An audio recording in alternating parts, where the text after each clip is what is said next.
Hey guys, it is your girl Jade Ashley, and I want to welcome you back to yet another video of When the Beat Drops. And like always, you know I'm here to give you my 5 hottest beats in music of this week, so of course you know you gotta stay tuned for more.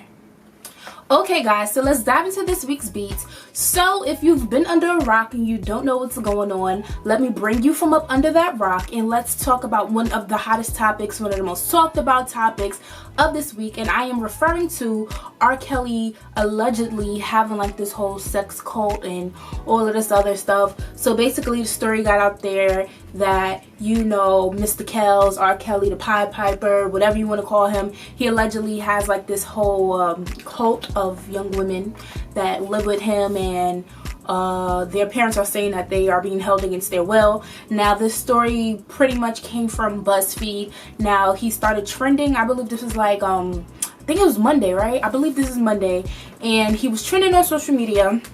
So I'm like, why is R. Kelly trending?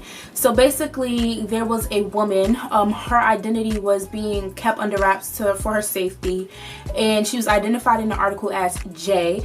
So basically what she said was she introduced her daughter to R. Kelly, or her daughter attended like an R. Kelly concert like back in 2015. They met him backstage.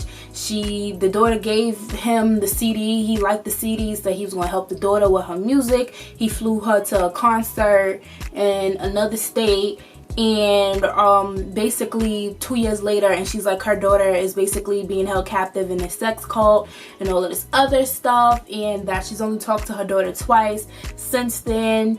And yeah, so I guess to add salt to a wound, is that the saying or something like that, 3 former, I'm gonna say alleged members of like his inner circle, quote unquote, that's how BuzzFeed put it, basically kind of like, you know, said what the mom said was true and stuff like that, and basically said that he has like, I don't know how many women, like let's just say 6 or something, like 6 to 9 probably, of like young girls being older than, you know, 18 and older, but basically saying that they all live with him in his houses in either Atlanta or Chicago. He basically has control over what they eat, when they sleep. He takes control of their phones, what they wear. They participate in just stuff I don't even want to think about. Like, it's just all types of crazy. And like literally these allegations came out of nowhere one day. But then, you know, given R. Kelly's past, a lot of people were saying, you know, this may be true. Like, you know, he had this whole tape that came out years ago. I was a little kid when this happened, so I'm not even about to sit here. I know about it, but I'm not supposed to sit here and be like, yeah girl, I remember when that tape came out, because I was little. But yeah, given his past, you know, a lot of people was like, look, you know, these allegations are not hard to believe. And then if y'all really think about it, he started making headlines last year when I think the girl that he was running around with was like 18 or 19 or something like that, and it was like, oh, you know, R. Kelly got like an 18-19-year-old girlfriend. So it just a lot of people are, you know, starting to believe like this is true. You know, R. Kelly, he comes out and he's like, this is not true. Of course he's not going to sit here and say, hell yeah, I'm living with 6 chicks, they all like 18 to 21, and we just living up in a crib together and I ain't letting them go. He not gonna say that. He really not. But, you know, he did what we all expected. Eventually he spoke out and he denied the allegations and all of this other stuff. So I'm like, all right, boom, maybe this is gonna go away. No, it didn't go away.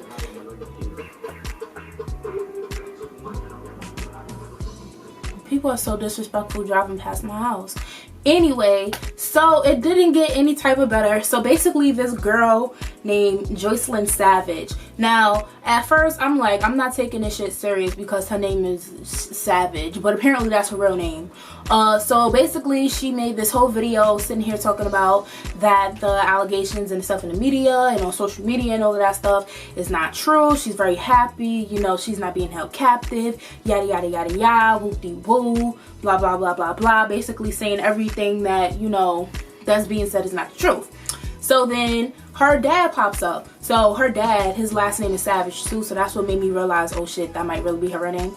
But so yeah, he popped up and he was like, oh, you know, she's being told to say that, you know, she's not happy, this and that, she's being controlled, blah blah blah blah blah. And then apparently there was some press conference with other parents of girls that he is holding captive. I don't know, I missed this press conference, so I didn't see that shit, but I heard about it. But yeah, so then after the girl father spoke out, she came back like, Dad, you really need to stop it. You're embarrassing me. I am happy. This and that. You know how I met R. Kelly. Like, it's just a lie. And I'm like, come on, 2017. Like, can we get any better? Like, we just really need to get better, because like this is a lot going on. So basically, you know, the rumor out there is R. Kelly got a whole bunch of girls living in the crib with him, and his places in both Atlanta and Chicago. They like, I don't even know, they might be my age. I'm 23. I don't know if 23 might be too old for him. I don't know, but they range from the ages 18 to early 20s. I'm assuming that's what the word is. And they all living in the crib. They all his girlfriends. He had control over them. They're claiming that they are happy. Their families are like, no, they're not. I haven't seen them in this XYZ amount of time. I don't really get to talk to her. And it's just crazy. And then, you know, of course, social media, they have all of these type of memes that come out. Like, it's not social media if it doesn't have like a meme, you know, to make a like or make you laugh about a situation. So, you know, all of these memes. My favorite meme was the one related to power, because you know 50 Cent, when he on the show, he was like, trust me, I know ghosts. If they say he did that shit, he did that shit. So, you know, they kind of put the spin on it with the R. Kelly situation. And yeah, but the number one question that stemmed from this whole situation is, should we continue to support R. Kelly's music? Now, sometimes I'm kind of like a believer of separating someone's personal life from like their profession, because there's no doubt that he makes classic music. He has classic hits, and even after his whole first situation with the other girl and it was on the tape and stuff, you know, he came out with music after that. And you know, we love R. Kelly. We play his music at the cookouts. You know, everybody got to do the Step in the Name of Love. You know, he, like, his music career never suffered even after all of the allegations in the past. But it was like, you know, how much is too much? And, you know, should we continue to support him? Now, honestly, to be honest, I don't know any new R. Kelly music that will come out in 2017 that we might be rocking with. I think he's at a point in his career where he doesn't have to make any more new music. Like, he can play, they can play all his classic hits, and, you know, we'll still bump it as if it just released like yesterday, number one. But I mean, look, I don't know what he gotta do to clear his name. I mean, he technically can't really clear his name, because he's always gonna have like this stigma, always this reputation, you know, stemming back from his previous situation. But I mean, it's really hard to say, because, you know, it's R. Kelly, but at the same time, like, these allegations and stuff like that, well, I can't say it's true. At least the recent one with this cult and stuff, I can't say. But, you know, a lot of people are believing it's true, given his past. So it's kind of hard. So it's like, I want to have an opinion, but then I don't want to contradict myself, because I'm like, there's a couple of R. Kelly songs that's just like classics. But then, you know, but I'm like, if the girls like talking about they cool. Like, I mean, they want to be little fast ass girls, let them be fast. Like, I don't know. So y'all comment below, let me know your thoughts on this whole situation, and let me know, do you think that we should still support R. Kelly's music even with all of these allegations? So I don't know. But other than that, we can move on to our second beat of this week. And I have to talk, okay, some of y'all fans of these artists are getting just a little bit out of control. Whatever happened to just appreciating an artist that, you know, gives you art, you know, and just enjoying the music. Y'all getting a little, especially when it comes to suing people, y'all doing a little bit too much. Now, one of the latest artists to get sued is none other than Kanye. So recently, a fan filed like a class action lawsuit. I don't know these big law terms and stuff, but filed a class action lawsuit. And basically, the fans' argument was that Kanye last year, when he released The Life of Pablo, that it was only exclusively supposed to be for Tidal. So the fan said, you know, he said he was dropping his album only on Tidal. He lied. It was on other platforms. I'm suing. So now the fan is using one of his tweets in their defense to basically say, you know, on such and such date he tweeted, and I tried to go back to look for the tweet, but I think he deleted his Twitter. But basically what the tweet had said was that, and because this is when he was going on one of his rants, I remember the tweet when it happened, but he was basically saying how his album would never ever be on Apple Music and all of this other stuff. Now, as we all know, if you have Apple Music or any other streaming service, you can, in 2017, get The Life of Pablo, and shortly after the album dropped he was able to get it anyway. So basically the fan was saying that, you know, I'm suing him because we signed up for Tidal thinking if we subscribe to Tidal, you know, we'll be the only ones with the access to it, but lo and behold, those who weren't subscribed to Tidal also have access to it. So Kanye's defense team is taking that same exact tweet that the fan was using and basically using it to their defense and basically stating, yes, you know, he said he was dropping this album exclusively on Tidal, which he did, and what he did was he went back in, he, you know, kind of, you know, altered the music and stuff like that, changed some things around, changed some lyrics around and stuff like that, and after he made those changes, you know, it ended up being, you know, available on like Apple Music and Spotify like that. So initially he still kept his promise by exclusively dropping The Life of Pablo on Tidal, and the original first version that he dropped is on Tidal, while the altered version is on, you know, the other streaming services and stuff like that. Now, I can understand, well, I feel like the fan has like a point, kind of, sort of, because the whole argument is like, oh, he made it out of Tidal thinking we was going to get this exclusively, but, you know, other streaming services got it, so we really didn't have to sign up for Tidal. So I understand that argument, and then I also understand Kanye's side. Like, if he altered the music, then technically the exclusive first version is on Tidal. But I just feel like, what's the whole purpose of this? Like, what's the point? Now, for me, I've said this before, I don't really think The Life of Pablo was really that dope. Like, to be honest with you, like, yes, it was a couple of good songs on there. You know, we got Famous, you know, Father Stretch My Hands. Like, it's just like he had, you know, really dope songs that's forever gonna go down as, you know, one of the greatest songs or some of the greatest songs in his catalog overall as an artist. But I feel like personally The Life of Pablo as an entire project was definitely not my favorite Kanye. I listened to it and had no problem not listening to it again. If I wanted to listen to anything on it, I'll just listen to like the radio singles, because obviously those would get bigger and stuff like that. But as a whole thing, I really didn't like it. I mean, I like Waves, I like No New Friend, what is it,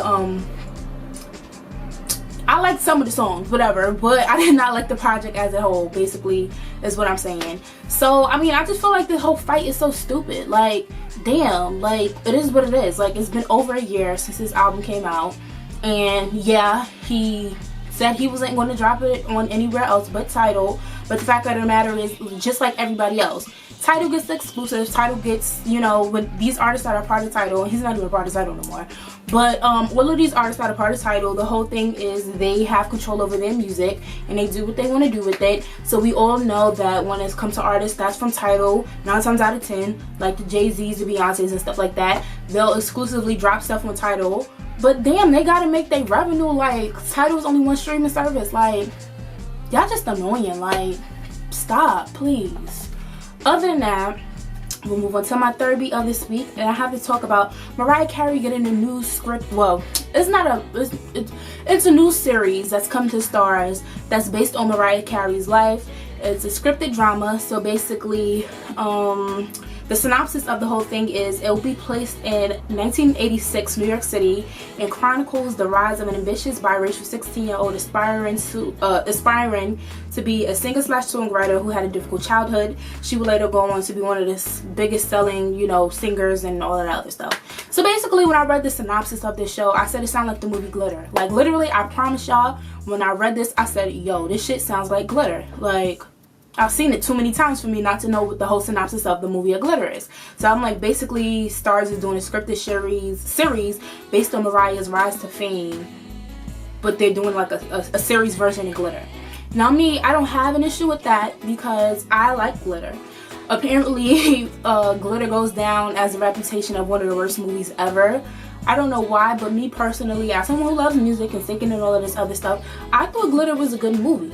So I just don't see the reason why, if we have glitter, why make a series that's basically the same thing as glitter.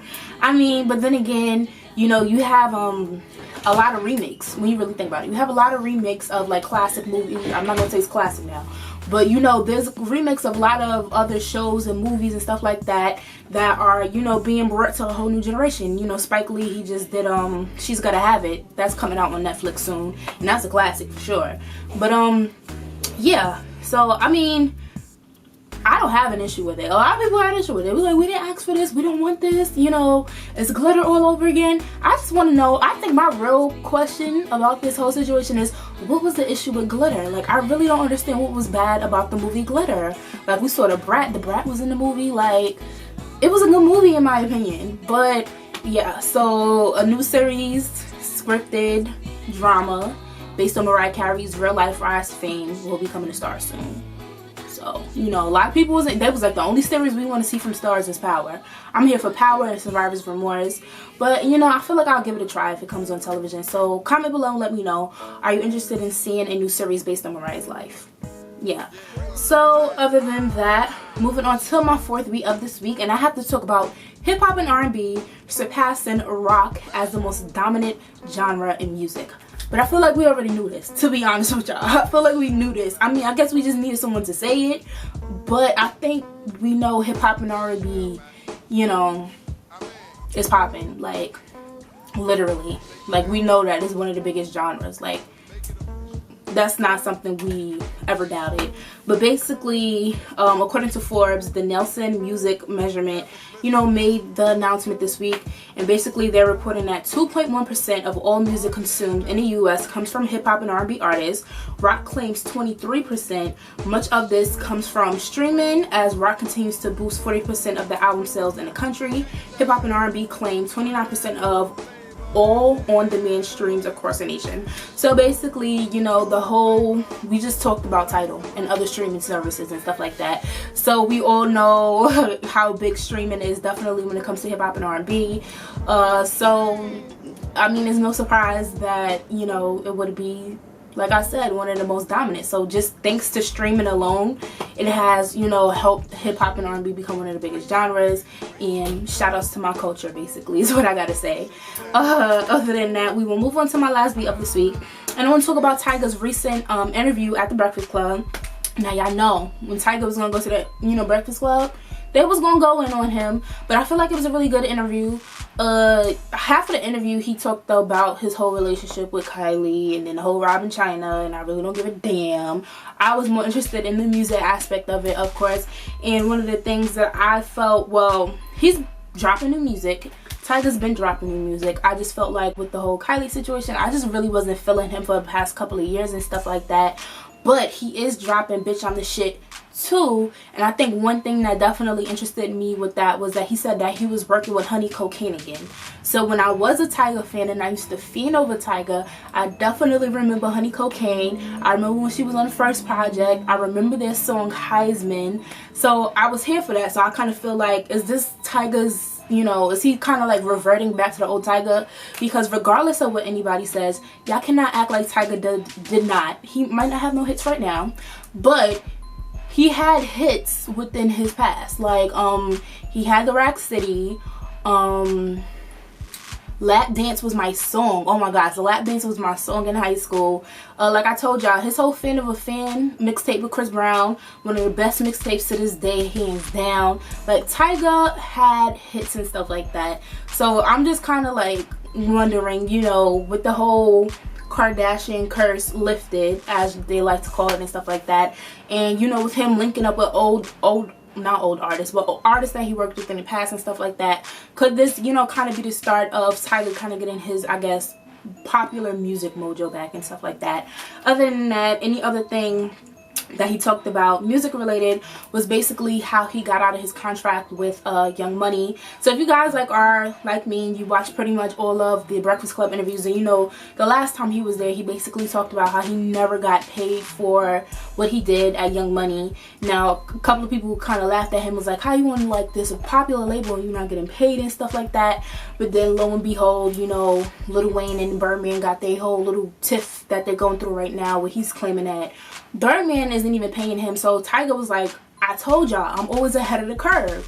I said it first, and then what happened? Wayne said the same thing, and then he basically revealed that to get out of his contract with Cash Money, he had to pay his way out, and he had to pay bank for it. So I was like, So yeah, if you checked out Tyga's interview, definitely let me know your thoughts below. And if you didn't, I'll definitely, link it. It's still pretty relatively new, so everybody's still talking about it. So I'll link it below for you guys. But other than that, those are my 5 hot beats of this week.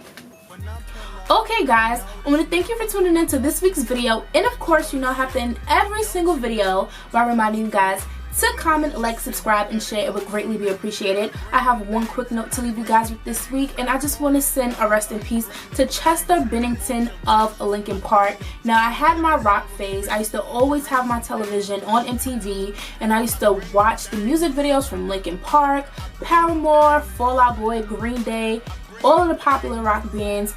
I used to just love it. So it's really sad to hear that he passed away today due to suicide. So I just want to send my condolences to his family, his friends, his fans, his group members, because it's such a sad situation, and I hope that he finds eternal peace. And of course, I cannot end this video without giving you my song of the week. My song of the week is going to have to go to French Montana. He recently just dropped his new album, Jungle Rules, and there was one song on it that definitely so far has captured my attention, thanks to Apple Music Hip Hop playlist. And I'm talking about his song featuring Pharrell, Bring Them Things. Like, I've literally been listening to that ever since I heard it in rotation on the playlist, and it's definitely one of my favorites, one of my favorite new tracks. So if you want to check out the song in its entirety, you can head on over to my blog at www.jade-ashley94.blogspot.com. Once again, I thank you guys for tuning in, and I will see you next time. So bye. Hey guys, thank you for watching, and don't forget to share and subscribe, and I will see you all next time.